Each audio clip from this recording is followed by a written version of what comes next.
learn to set boundaries and prioritize self-care, whether it's dedicating time for hobbies or simply saying no when necessary.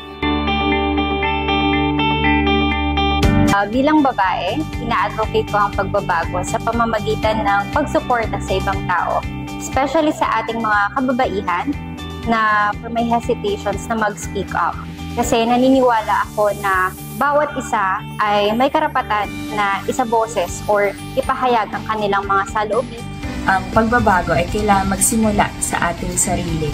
Ika nga nila, we walk the talk.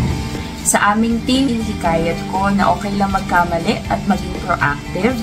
At kami ang maging examples sa mga taong nagnanais maging mental health advocate.